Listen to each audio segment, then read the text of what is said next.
Hello ladies and gentlemen, welcome back to another episode of Purgatory brought to you by 4Strategy Gaming. This week's topics include beta start for early September, the Sword of Justice, the recently announced 4th difficulty in Diablo 3, visual gear progression in the game, and continued plans for consoles.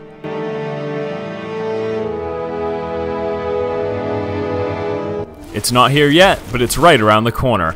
With each passing day, we are creeping ever closer to the start of the elusive Diablo 3 beta. Now, it was initially slated that the beta would be starting in the 3rd quarter of this year, and it appears that is still the plan.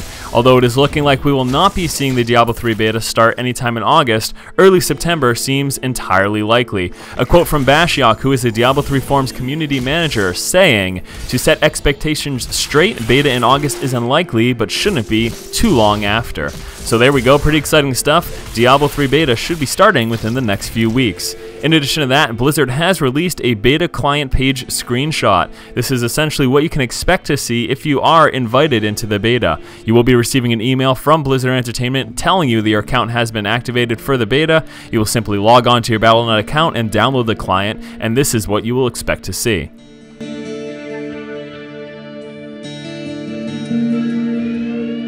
We have recently received some cover art for the Sword of Justice comic book. Now, this is slated to be the first in a series of 5 Diablo 3 related comic books released by Blizzard Entertainment. This project was announced last month during the SDCC and is slated for a release of November 23rd, 2011. Certainly an exciting prospect for anyone who enjoys comic books or wants to learn more about the Diablo 3 universe.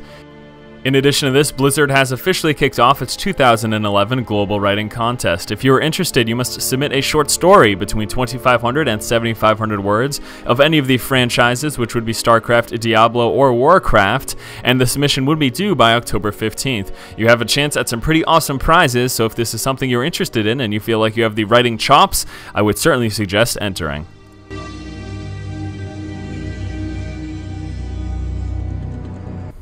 During last week's Gamescom, Blizzard announced its 4th difficulty. It will be known as Inferno and is looking to be the most difficult challenge in Diablo 3. Now, what we can expect from Inferno is this: with a player character cap of level 60, the monsters in Inferno mode will be looking to be level 61. They also very notably looking to have a flat difficulty throughout all of Inferno. Now, what this is going to mean to the player is that from the start of the first act to the end of the very last act, everything we come up against should be roughly the same difficulty. The whole goal and purpose behind this is to prevent any sort of runs, such as bail runs that we have done in the past.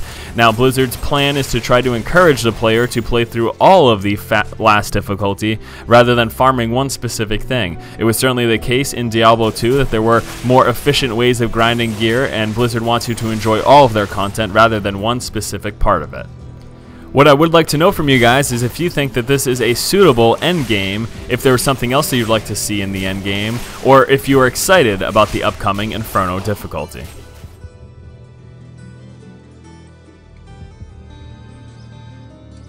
Also, during last week's Gamescom, we did get a sneak peek of what we can expect to see for gear progression in Diablo 3.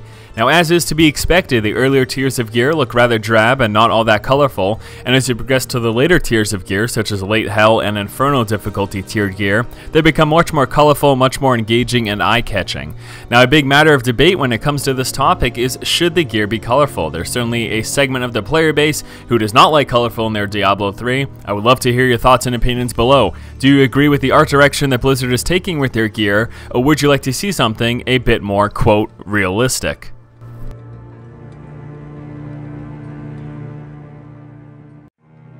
Plans for some variation of Diablo 3 going to consoles continue. A quote from Blizzard from a Kotaku write-up says, "We're trying to build the best console team at Blizzard. We're looking for programmers, designers, and artists who think their dream job would be to bring Diablo to the console. All I can say is it's going to be awesome. Stay tuned." So certainly pretty exciting stuff if you are a console fan, if you don't happen to own a rig capable of playing Diablo 3, or if you would just like to try the game on consoles. It is quite evident that Blizzard is still going full throttle and is gung-ho about getting Diablo 3 or some variation of the game eventually onto consoles. So stay tuned in the future for this. I do not expect it at least for a couple more years, but eventually it should be coming.